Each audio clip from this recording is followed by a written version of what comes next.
Today we return to what might be the hardest story on this channel to write. What if Goten and Bulla were born first, instead of Gohan and Trunks? Now, this story is hard to write because Goten doesn't have Gohan's rage boosts. Gohan's rage boosts are an important part of the show, while he never successfully defeats anyone with it until Cell. Well, aside from Garlic Jr., but he isn't canon. They are still important before that. For example, him attacking Raditz weakened him, which gave Goku and Piccolo the edge. And they wouldn't have lasted nearly as long against Frieza without them. This is why this story is so hard to write. I mean, I have to think of a way for them to survive these situations without Gohan's rage boosts. Goten showed a little more interest in fighting than Gohan ever did, so he had a bit of a head start on training, meaning he was a little stronger than Gohan was.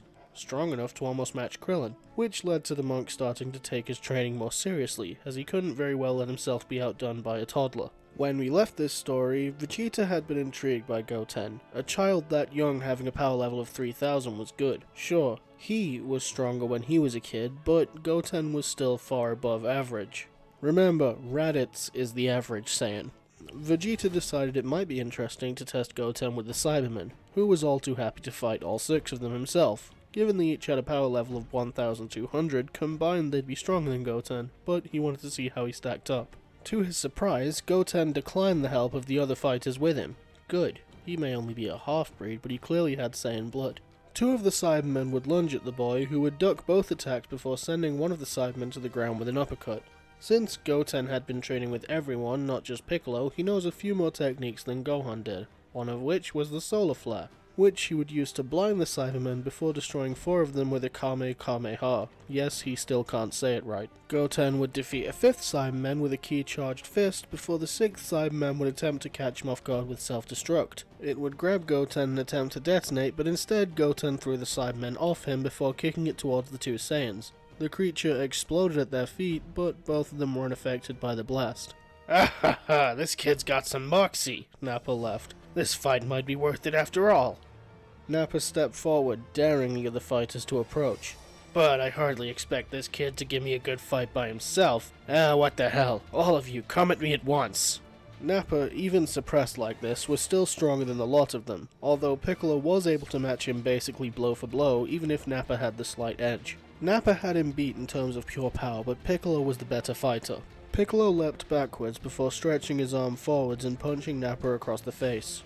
No surprise there. I'd always heard Namekians can get pretty strong. Nappa stopped to wipe a bit of blood from his lip. I'm gonna start putting in a little more effort now, though.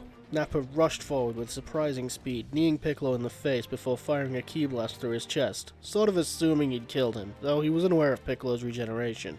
On the topic of Piccolo's regeneration, how do you think that works? Because he came back from just a head in the Buu saga. My personal headcanon is it's dependent on how much energy he has. Piccolo here has fought Nappa for a little while, but he's not too terribly worn out yet, so recovering from a chest wound isn't too hard.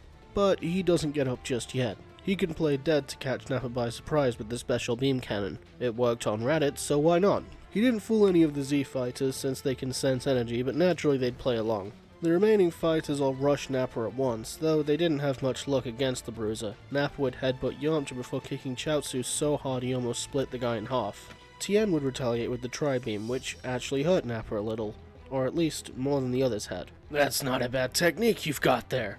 But he could tell it wasn't without its drawbacks. Tien was clearly exhausted. Nappa capitalized on this by rushing forward and punching Tien's forearm clean off. Chaozu would grab onto his back and self-destruct as in the original, but unfortunately it still didn't achieve anything. Tien didn't have the energy left for another Tri-Beam. That, and he was losing blood fast. He used what little energy he had left to sear his wound closed with the Dodon Ray, before passing out from the pain. Your allies are dropping like flies, kid. But you've got potential. Say, how about joining up with me and Nappa? This kid was pretty strong, and they did need a replacement for Raditz, so why not? Goten would respond by firing a ki blast towards Vegeta, who stopped it with one hand. Yamcha, Krillin, and Goten would all rush Nappa at once, and while they could fend him off, he was definitely still beating them fairly easily. Nappa would rush forward and deliver a devastating kick to Yamcha, breaking the bandit's neck and killing him on the spot. Piccolo decided he couldn't wait any longer. He wanted a better shot, but he would take his opportunity and fire. Unfortunately, the attack wouldn't kill Nappa, but it did put a hole in his shoulder. Nappa doubled over in pain, clutching his shoulder. He could barely even move it anymore. If that hit him dead on, he'd be dead. He had to focus on killing that Namekian next. Nice, Piccolo! With an injury like that, we should be able to hold him off until Goku gets here! Vegeta seemed a little interested by Krillin's claim, so he agreed to wait 3 hours to Kakarot to see how strong he'd become, which would also give Nappa a brief moment to try to recover from that injury. The 3 hours would pass, but Goku didn't make an appearance in that time. However, Tien would wake up, though he was in no condition to fight. He could barely stand. What's going on? What did I miss? They've decided to wait 3 hours for Goku.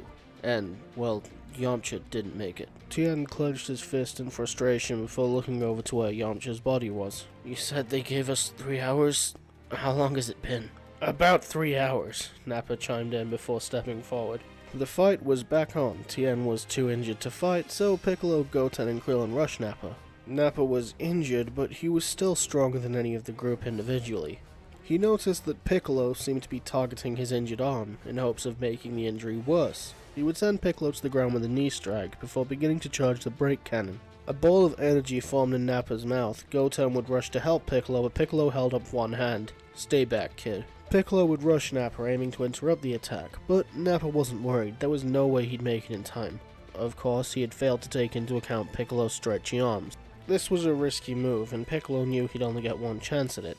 Try it too close, he risked Nappa firing the attack before he could make a move. Too far away, Nappa would have time to dodge his arm. So, when he was just a few feet in front of Nappa, just as Nappa went to fire the attack, he outstretched his arm, forcing Nappa's mouth closed. With nowhere to go, the energy exploded. When the dust cleared, the only thing left of Nappa or Piccolo was a crater. One of the threats was dealt with, but now the Earth Dragon Balls were unusable. But, of course, Vegeta didn't know that. Useless. Vegeta turned to face the group. If the best among you can only beat Nappa via self-sacrifice, then you have no chance against me. Vegeta would step towards the group, looking as confident as ever. However, with Raditz and now Nappa dead, I find myself in need of a new lackey. He would fix his attention squarely on Goten. How about it, kid? I'm offering you a chance to save this planet. Join up with me, and I'll spare this world. After I've used the Dragon Balls, of course. Yeah, well, you can't. Tien spoke up. Piccolo is dead, so the Dragon Balls no longer work. You lose. Vegeta glared at Tien before pointing 2 fingers towards him. He began to channel some energy into his fingertips, preparing to kill the Triclops. Before he could, however, Goku would arrive, catching Vegeta's attention, meaning he forgets about his plan to recruit Goten for the time being.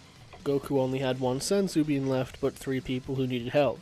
I'll be fine. The wound's closed already. Since Tien had declined the offer, Goku would split the Senzu bean in half, giving half to Goten and half to Krillin before telling them to take Tien and find somewhere safe. They did as they were told, with Krillin carrying Tien along with them. The fight between Goku and Vegeta proceeds as usual. They fight for a while and Goku manages to overpower Vegeta with the Kaioken before Vegeta resorts to using the Great Ape form. Goku has basically no answer for this form, and the fight quickly shifts in Vegeta's favour. Goten, Krillin, and Tien would stop when they saw the Powerball in the sky, unsure what it was or what they should do about it, although they could sense that Goku was in trouble.